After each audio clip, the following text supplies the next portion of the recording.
Hola, ¿qué tal? Sean bienvenidas y bienvenidos a una nueva edición de Planeamiento para Policy Makers.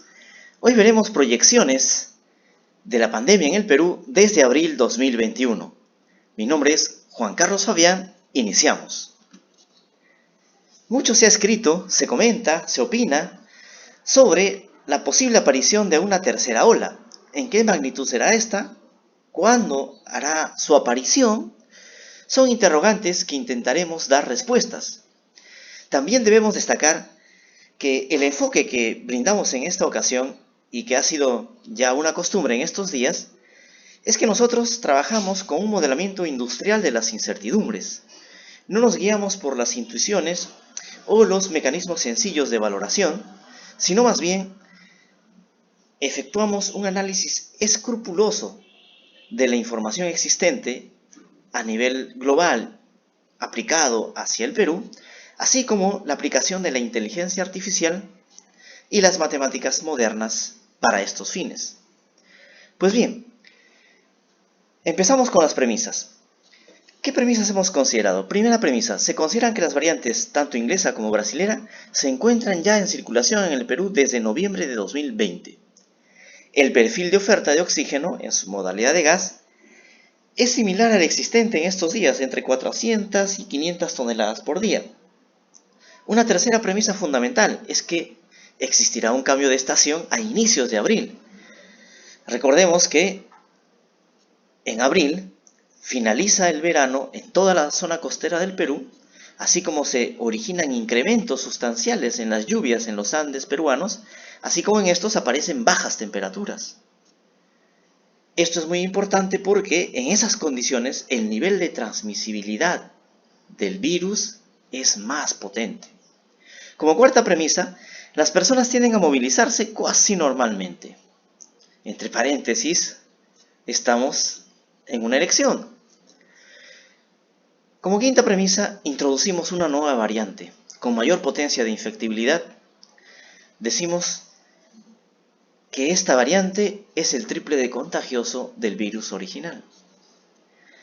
Como última premisa, toda la variabilidad de los parámetros se modela con conjuntos difusos. Veamos los resultados. Una primera curva siempre a estudiar y a inspeccionar es la de susceptibles. Esta nos dice el grado de avance de la pandemia. En este caso podemos visualizar varias curvas que están a distintos grados de posibilidad. Con más alta posibilidad o mayor posibilidad de ocurrencia se muestra la curva en color naranja y con baja posibilidad la de color celeste. Notarse el carácter ondulatorio que se va registrando o se registrará. Esto es debido tanto al proceso de reinfección, al proceso de inserción de la nueva variante, así como al proceso de vacunación. Un proceso de reinfección hace incrementar nuevamente los susceptibles, ¿no? Mientras una nueva variante hace reducir los susceptibles porque va contagiando, va creando más contagios. Y el proceso de vacunación también reduce los susceptibles porque los inmuniza.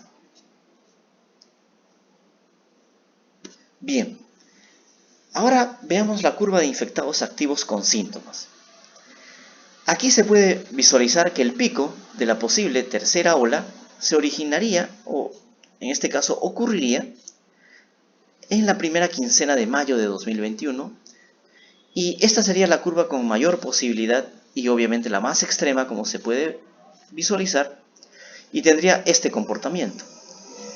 Existiría un periodo de tensa calma, digamos, luego de una reducción, y luego se iniciaría otro proceso de crecimiento hasta finales de mayo, donde iniciaría un descenso sostenido. De similar forma, la curva con baja posibilidad sería una en la que no existe tercera ola. Obviamente es la menos posible, un escenario poco posible. Y con posibilidad media encontramos este cúmulo de curvas que tienen una joroba muy característica que es bastante parecida a las ya registradas, pero nos indicaría que los niveles de magnitud en sus picos serían muy parecidos a los registrados recientemente.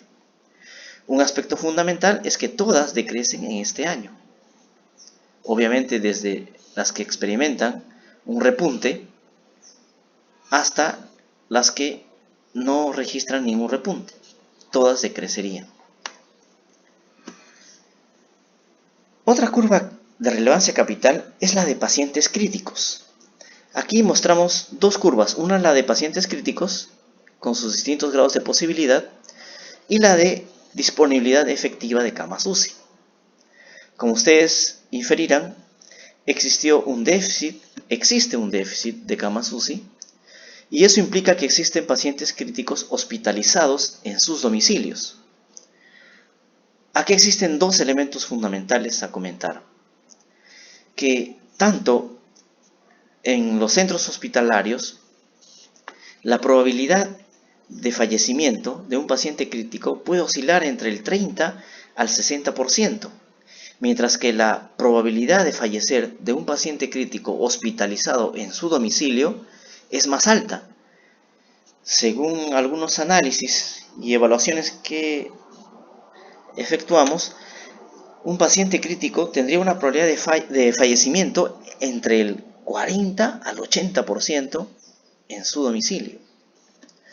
Notar también que la curva de mayor posibilidad y la que se expresa en su pico aquí alcanzaría alrededor de las 2.900 personas, lo que implica que existirían más de 1.000 personas en la tercera ola hospitalizados como paciente crítico en sus domicilios. Estas dos regiones, tanto la del déficit como la que da cobertura las camas UCI, son las principales fuentes de fallecimientos que veremos en los siguientes días o meses. Bien, mucho se ha comentado sobre la curva de fallecidos, es una curva bastante mediática. Sin embargo, acá intentamos darle un valor agregado, que sintonizamos nuestro modelamiento, dicho sea de paso es un modelo denominado Hatung-Mayo, con la curva de exceso de fallecidos del SINADEF. A través de ello podemos contrastar la evolución de la pandemia y ver los escenarios futuros. Por ejemplo, con alta posibilidad, el pico de la tercera ola del exceso de fallecidos se registraría aproximadamente la primera quincena de junio. Obviamente con baja posibilidad, a medida que va reduciéndose la posibilidad, se van registrando menores picos. Con muy baja posibilidad no existiría tercera ola.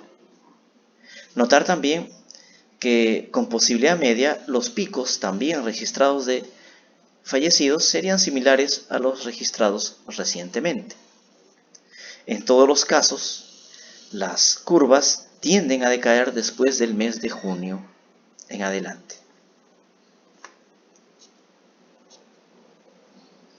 Bien, como un comentario auxiliar, también mostramos un ajuste sencillo del tipo autorregresivo clásico de la curva de exceso de fallecidos con una técnica llamada serie de Fourier. Es una serie matemática que lo que intenta es que cualquier curva que existe en la naturaleza puede ser expresado a través de curvas senoidales. Bueno, eso es un comentario para otro ámbito, sin embargo, lo que queremos destacar es que existe una interesante tendencia a través de la curva de la serie de Fourier de la evolución de los fallecidos, como se puede visualizar aquí. Es preciso aclarar que esta técnica no tiene gran fiabilidad, es solamente como una referencia auxiliar que les comentamos. Bien, ¿qué extraemos como conclusiones? El pico de la posible tercera ola será de magnitud 1.4 veces mayor a la registrada hasta la fecha. Este es el caso más extremo y también el más posible de acuerdo a las premisas asumidas. Es altamente posible que en lo que falta para terminar el año existirán personas procurando camas UCI y oxígeno, lamentablemente. De otro lado, consideramos que podemos ponerle fin a la incertidumbre si es que nosotros construimos el futuro. Es decir, todos nosotros construimos lo que se va a venir o lo que avecina. Por más variante nueva que exista, por más difícil sea la pandemia, por más que necesitamos trabajar, salir a la calle, midamos el riesgo, mantengamos una disciplina y una rigurosidad biosanitaria y salvaremos vidas, se salvarán vidas, inclusive la tuya. Muchas gracias y será hasta una próxima ocasión.